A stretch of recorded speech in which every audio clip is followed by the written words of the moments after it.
Big news updating UCLA's top 2025 recruits. They found a new home, a new high school home. What does this mean for DeShaun Foster's top recruits in his next recruiting class? And what does it mean for UCLA's future?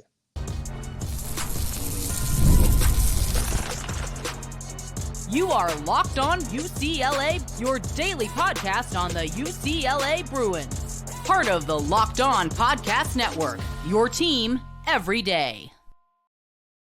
Welcome, everybody, to this edition of the Locked On UCLA podcast. I'm your host, Zach Anderson-Yoxheimer. Thanks for making this show your first listen each and every day. It's free wherever you get your podcast, and it's available on YouTube. Like, comment, subscribe, download, review. Thanks for your support. This episode is brought to you by 5 Hour Energy. Go to 5hourenergy.com and use the code LOCKEDONCFB to get 20% off your order. Where we get started today is the update to the big news from last week. Where were UCLA's top 2025 recruits? MADDEN IAMALEAVA, who is possibly the crown jewel of the UCLA class, the top recruit, the big get for DeShaun Foster, in a year where they're moving away from having what we believe to be stability at the quarterback position. The job is up for grabs. MADDEN was a huge commitment to get for DeShaun Foster during the offseason. Then to bring Jace Brown in the equation, his high school teammate, maybe trying to get a Noah Fafita to Terrell McMillan situation like they got down in Arizona, get the high school to college translation there. You wonder, all right, how can UCLA do that? But Brown, Jace Brown, who committed to UCLA, you also have MADDEN, who committed to UCLA, the younger brother of the Tennessee starting quarterback, both checked out of Warren High School, where they were expecting to go on a big year here in the CIF Southern section, go on a big championship run, wherever it may have you. After week 0, their first game, they lost, and then they found themselves checked out. They weren't there week 2 when their team got obliterated. That there's some whole drama at that game specifically, not related to them. We're not getting into it, but the team was clearly devastated without them. Now you're looking at UCLA, you're wondering how your top recruit's going to get playing time this year. Well, it's official with September 9th, a Monday, a tweet posted by Eric Sonheimer talking about the likes of these two have checked in to Long Beach Poly. It's been a back and forth for the IAMALEAVA family, over and on, back and forth for both Nico and for both MADDEN. Jace Brown is now going with him. The big drama, though, as written in this SB Live Sports article by Tariq Fatal, is the fact that they're 2 4-star recruits. These are top guys in the UCLA class. The question is, how can they get mid-season eligibility? That's happened before. I think even in the Trinity League, the vaunted Southern California High School Sports League, usually led by Mater Dei and St. John Bosco, sometimes kids will transfer right before the first game, but it's different when they transfer after playing a game and then play in the same sports season in the same sport for another school. That's a little crazy, right? It's a little crazy. Long Beach Poly does have some history there, not just along with the IAMALEAVA family, but now just along the SoCal sports ranks in the football realm, right? They produce a lot of athletes to the Jackrabbits, which would be a good school to play for if you're not trying to transfer in the middle of the season. So according to this SB Live article, the question is, you got 2 guys who played in the season opener that lost at home. And then apparently maybe things rumbled about players starting to leave. There was askings of the father, is he leaving? The father had confirmed that he was not leaving. And then all of a sudden, you got this story, I'm reading from SB Live, right, from Tariq Fatal, that Warren is under a new coach. Their coach stepped down in the spring, and they got a new coach named Adam Leonard. Apparently, the story goes around that the father, who is the team's defensive coordinator, MADDEN's father, got into a little tiff with the new coach and a little bit of the staff about a punishment issue towards MADDEN, who was punished for being late to a Saturday practice after the week 0 game. That led to an unfortunate family. It's unfortunate that the family came to the decision they did.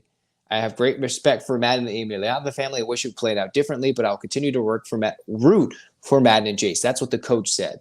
So the dad resigned from the defensive coordinator position. I know some of you may have some more insider knowledge on that. You've posted about it.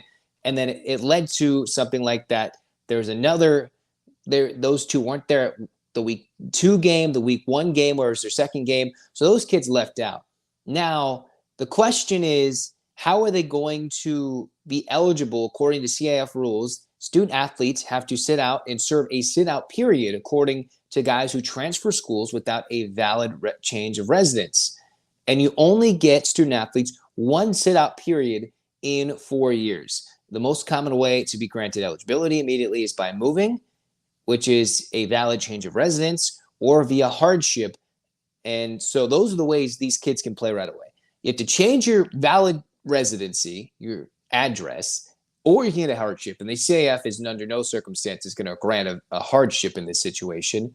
And I wonder, how can you, having played this game back and forth, prove a valid change of residency this quick? So there's a possibility, without knowing all the information and how they may pull this off, that a couple of UCLA's best recruits, their quarterback and the receiver, maybe without high school snaps. And yes, you see this in more situations where there's injuries involved, but their top recruit might not have any more snaps and played in one game in his senior campaign if he's not able to get eligible. Now, there's ways to circumnavigate this, and players have and families have been testing the CIF. They've been testing all sorts of high school sports federations all across the country to make themselves eligible in this NIL day and age, which stretches even now down to the high school ranks in some states. UCLA, in their 25 class, in a year where they're going to need a quarterback next year, yes, they've got Justin Martin still around. They've got 3 freshmen in this class. What could be a future starting quarterback going to do with no reps this year, then potentially no reps the next year if he doesn't earn the job heading this spring? How confident are you in this commitment that he can come in if he's not playing right away? Now, if he does play right away, you've seen how Nico has done this. He's gone back and forth. He's turned himself into a fine starting quarterback. They've already started the Nico for Heisman campaign, all right? So while he was trying to figure out, is he going to go stay in this area? Or are they going to play in Long Beach Poly, which is where they have already developed a relationship at that school, going back and forth many times? And with it being his senior year, he's not going to dip out one more time, at least not during the football season. You've got Nico, who's already got Heisman campaigns, and they already played this game. So it still could work out in the next level. The question is, though, how can he play in at least 10 games this year and get the quality time and snaps needed to not only just impress, all right, he's impressed enough to get UCLA to offer him, but to commit and get the need to develop. Because you still have to develop. Even if you commit sophomore year, junior year, you need to develop and play against the best competition.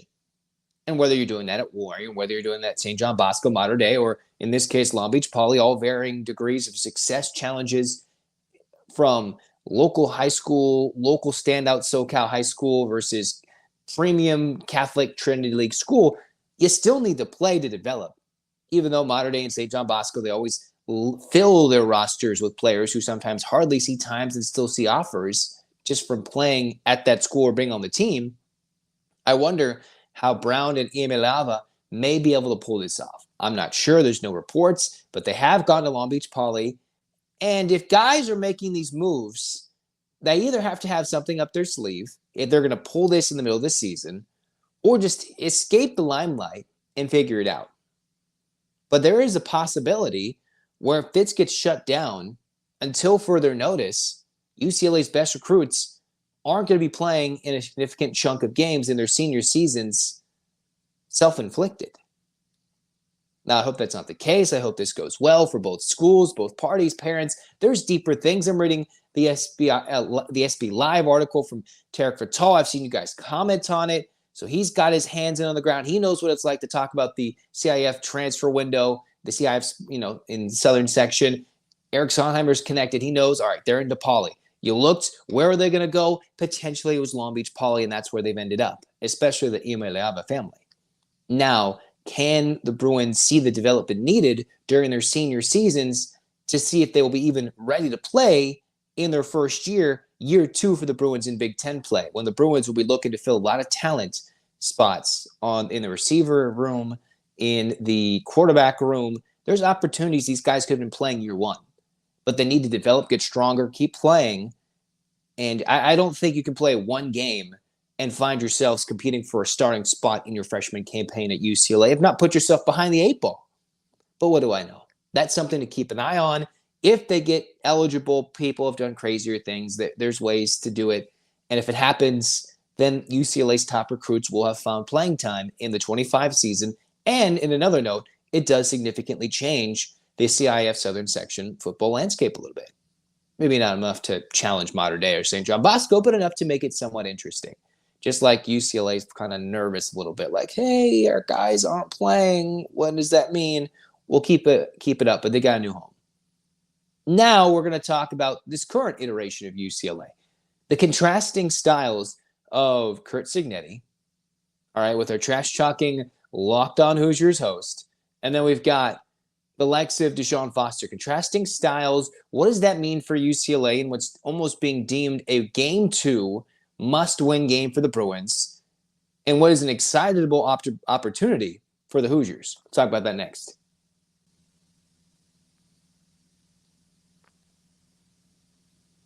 Hey, what's up, Locked On UCLA fans? Let's take a moment to give you a heads up about a brand new mobile game that I've been talking about. I think you're going to love. Ultimate College Football Head Coach. It's an amazing game and simulation where you can step into the shoes of head coach DeShaun Foster and lead the Bruins to college football glory. Imagine actually being the coach to pick the players, recruiting them, hiring the staff, overseeing all the training camps, and calling the offensive plays. Can you handle the pressure? It's easy to coach a team that you're watching from afar, so you could love the game for the strategy to determine the success of the program and build the future and legacy of the UCLA Bruins. Ultimate College Football Head Coach is completely free, no ads, 100% playable offline. You can play it on the go. You can play it when you want, how you want. All right. You have a special offer for UCLA Locked On UCLA fans. Use the code LOCKEDONCFB, all caps, inside the game store to receive a free boost. That is Locked On CFB, all caps. Free boost to your game. Take advantage of this perk, and your team will get off to a strong start. Visit ultimate-cfb.com. That is ultimate-cfb.com, or look it up in the app stores. Ultimate College Football Head Coach. Begin your coaching legacy today.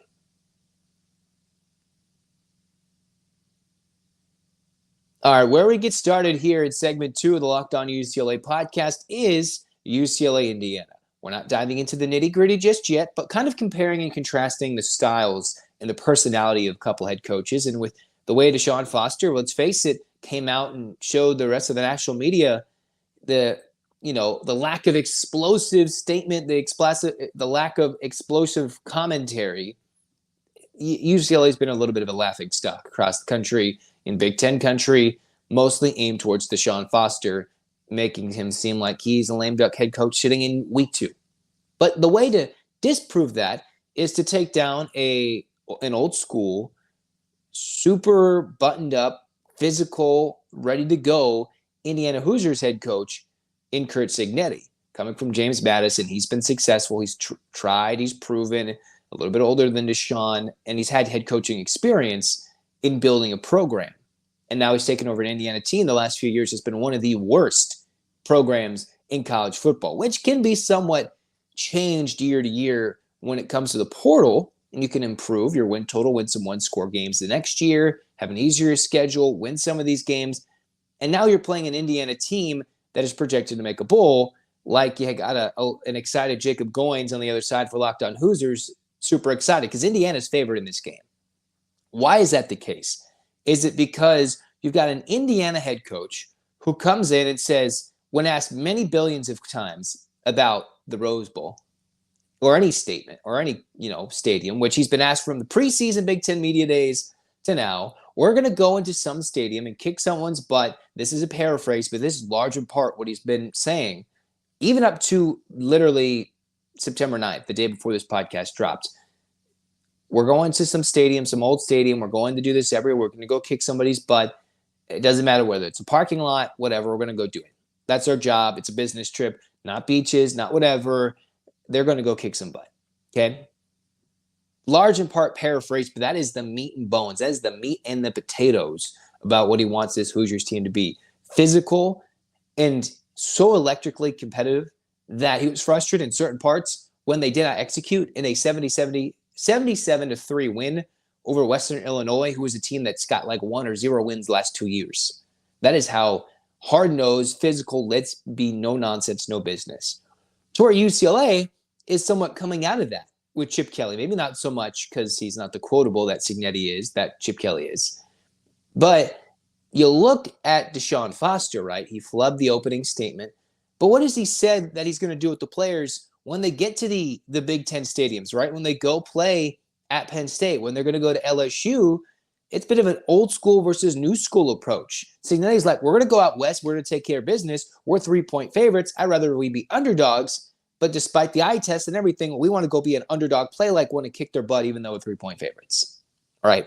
None of that is what he's saying. That's just kind of the mantra and the vibe. All right. Use this new school term, the vibe the Indiana Hoosiers are given heading into UCLA. Heck, even Goins is out there from Locked On Hoosiers saying, even the Rose Bowl, yada, yada, feeding into the Cignetti nonsense. About, it was kind of junky. Okay, don't be calling the Rose Bowl junky because you can't get there in 60 years, all right? I know UCLA has been in the Rose Bowl game, but having been to the Rose Bowl and some other stadiums, the Rose Bowl is not horrible. It's an amazing environment. Now, back off my little high horse there. You've got DeShaun Foster, who, as I mentioned, going to have the players, what he's been asked, how they're going to handle the stadiums. What do we love to ask the media members? Stupid, weird questions. How are they going to handle when there's 110,000 people yelling at your face? I don't know. The same when there's an amount of fans yelling at them when they're at Autzen or when the SC fans are throwing crap. You know, I mean, they're not literally throwing crap, but like just verbal nonsense. It's the same thing, just new territory, new jokes. California kids ain't going to handle the cold, even if they're not all from California. They're going to go enjoy it, take in the scenery, soak it in, while Cignetti's like, no, we're going to time change, whatever, let's go kick some butt. That is the contrasting style there. The guy that can win the press conference says, I don't give a bleep, whatever it is, versus the DeShaun Foster new school approach, like let's be enthusiastic. Discipline, maybe a quieter discipline than what Curt Cignetti brings, but they're trying to pull away from the whatever it was that Chip Kelly aura they had over the UCLA program. They're going in a different direction, right? Indiana is trying to get legitimacy for a football program that if you go deep into social media posts, you go deep, the joke is they can't stay, nobody stays at halftime regardless of who they're playing, regardless of the game at home. All right. Now the joke for UCLA is nobody goes to the game in the first place. Whatever. Okay. I remember seeing the joke about Indiana being the Charlie Brown of football, while UCLA fans might say, well, the Bruins are the Charlie Browniest. All right. That is what these two programs are trying to fight off right now and be legitimate contenders in years to come, right? Whether that means being the top team in the country, whether that means respectable in the Big Ten. And like, think of like old school Northwestern in the previous decade, you know, when they're just like, all right, they go beat teams. They're getting there, get to, you know, a Rose Bowl, right? Just kind of getting there. And I'm not expected to be there, but there's 12 teams that make the CFP. And if we don't want them to be all SEC teams like it is right now, then what UCLA is going to need, or Indiana, is to build respectability for programs that for Indiana was the worst in college football. For UCLA, ironically, was slowly climbing up, but about to crater with the lack of recruiting done by Chip Kelly. So what's going to, you almost are drawn to this like quiet, confident, without needing to be super brash and bold, but he is Curt Cignetti, that gets all these Hoosier fans, whether it's one, whether it's 90, maybe it's 50,000, ready to run through a wall. But DeShaun Foster, day one, when they announced him, all his players wanted to run through a wall. The problem for the Bruins is trying to find a way to recuperate and redo what they didn't do correctly. Fix from the week 2 bye week. So there's not a lot of real tape on the Bruins. This is a home game. And home games in the Big Ten against teams like Indiana, if you're going to be a respectable team that goes bowling, you need to win them, even if you're found as a way to be an underdog at home. All right. Now, can the Bruins do it? I think they can. There's going to be a little bit more deeper things to get into, like who's healthy on the D line, who's healthy on the O line. We'll look at that. We'll talk about that. But the styles will be an interesting match. Is it the confidence of the Indiana coach, or is it the way that DeShaun Foster relates to the players that he just can't relate to us as the fan, the media, the viewer, maybe the entrepreneur, whatever it may be, that he's doing things so successfully in every other realm that the Bruins are building. Once they figure it out, they can easily go 6-6. They just didn't show that in week 1. Absolutely not. But what can they show differently? Let's talk about that next to end this segment. Not fully keys to the game, but key players, key notes for this next game.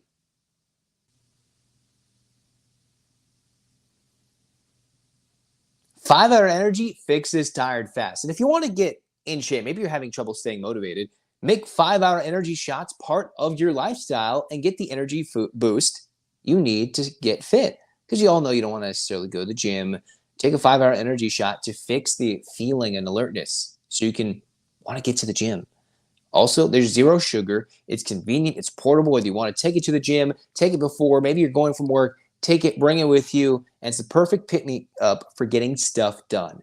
Flavors galore from watermelon, tropical burst, grape, and more. Flavors for everyone. You can get 12 packs, 24 packs, whatever it is. Choose it. Have it delivered straight to your door. Check out 5hourenergy.com. That is the number 5, hourenergy.com, and get some 5-Hour Energy product today.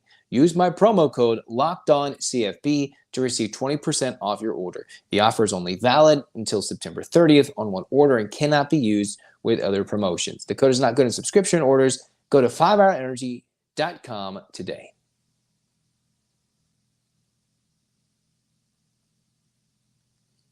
All right. Final segment of the Locked On UCLA podcast. All right, let's get some miniature news and notes. That could be maybe the small miniature minor details and the differences in this game. Not exactly keys, but who is healthy, who is not. And I keep trying to look for Garrett DiGiorgio, keep trying to search for Ruben Unige, and I believe there's something asked about a post for Ruben. All right, the likelihood potentially is maybe that they're progressing towards game day availability. But DeShaun Foster, from what I've seen at the recording of this podcast, has been nothing that is confirming one way or the other. UCLA's run game, pass block will be significantly better if one of those guys is there, let alone both of them. If both your starting tackles are down, then we'll find out. So we'll figure out how that works. If your 2 starting tackles are down, if your right guards and left guards have figured it out a lot better, if communication is better, if the offense is simplified, then hopefully against what looks to be a physical Indiana front ready to punch the Bruins in the mouth in the Rose Bowl Big Ten inaugural matchup between the Bruins and Hoosiers, then UCLA can maybe hopefully run the football a little bit. Okay? Defensively and offensively, the question about who is eligible, right? Who might be there? Sharif Say, we've been waiting for him.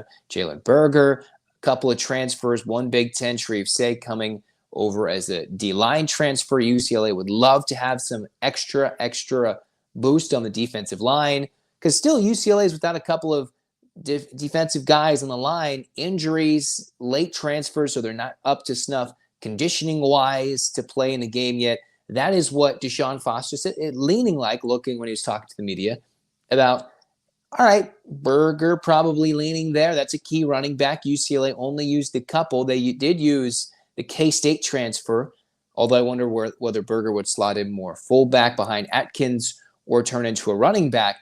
It'd be a nice back to have in there with Keegan Jones, with TJ Harden to cycle in to figure out which one of these guys can run the best between possibly a crumbling O-line. So Berger's there. He's been around college football, and he can get the job done. He's not going to be number 1 workhorse back with a change of pace, but maybe you just need the change of scenery for that one game where that unexpected rushing hero can be a Berger, or maybe he's a big-time blocker. Whatever it is, one of those 2 things could occur if he's available and healthy. Now, when it comes to Sharif Say, UCLA actually generated quite a bit of pressure against Hawaii.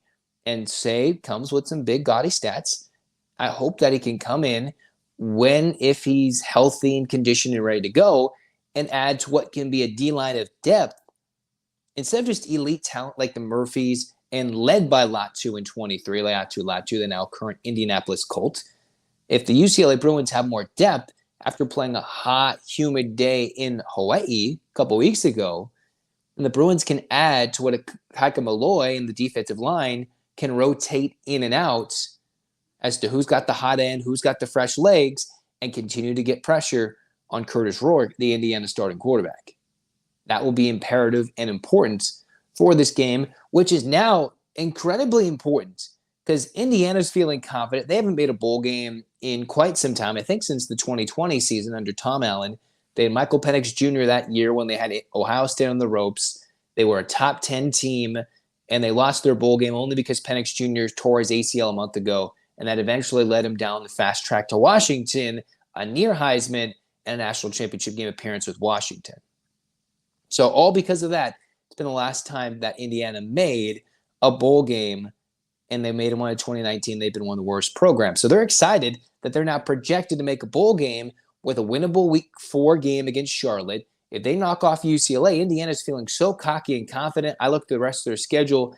They could easily pick off 6, 7, 8 wins before the regular season's done. But then there's those regular season defining games when you're playing in the Big Ten. It looks like those guys at the bottom aren't the worst, right?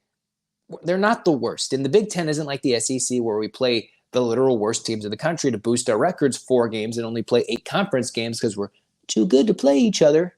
Yeah, SEC, yada, yada, yada. UCLA, it needs to go bowling this year to show a lot to the recruiting class for not just 25, but 26 and beyond, that even if some things were shaky in week 1, they can stabilize after some coaching fixes with a week 2 bye week that could be then twisted and spun into what was desperately needed at the time and help the Bruins fix things moving forward. If they can do that, then they could be on their way to a surprising bowling season against all the pundits, all the national media, and some of the UCLA folks like myself were hoping and believing that this UCLA team could surprise. Unfortunately, week 1, they surprised us in the worst possible way, which had us wanting to hit the panic button, which I said we cannot hit until UCLA plays Minnesota in October. All right? Regardless of this game, we're not hitting the panic button until then for a lost season. Because even if it's not a bowling season, if it's not a Big Ten winning season, competing season, there are still things and victories to be had moving forward that can push this program forward rather than pulling it back into the dark ages of what many would like to call the worst moments of the Chip Kelly era, which have not been bad, but he has brought this program to a low recruiting-wise that has been pretty ugly. And to have recruits possibly at your home opener, UCLA can't be losing to Indiana, let alone ugly. As an underdog, they should just West Coast bias. The West Coast schools, former Pac-12 schools, are 21-2 right now. And some of that has to do with Colorado taking a loss in their week 2 game. They're, fraudulent, as we've seen. So I believe UCLA can do it. We'll get to more details and belief in beating Indiana, which is shocking to say. They are underdogs. If you've missed it, close to 3-point underdogs at home in the Rose Bowl. So they need your support, UCLA fans. They need your loud support. So get your hands up. 8 clap time. And 1, 2, 3, 4, 5, 6, 7, 8. UCLA. UCLA, fight, fight, fight. This has been Locked On UCLA. Zach signing off. Go Bruins.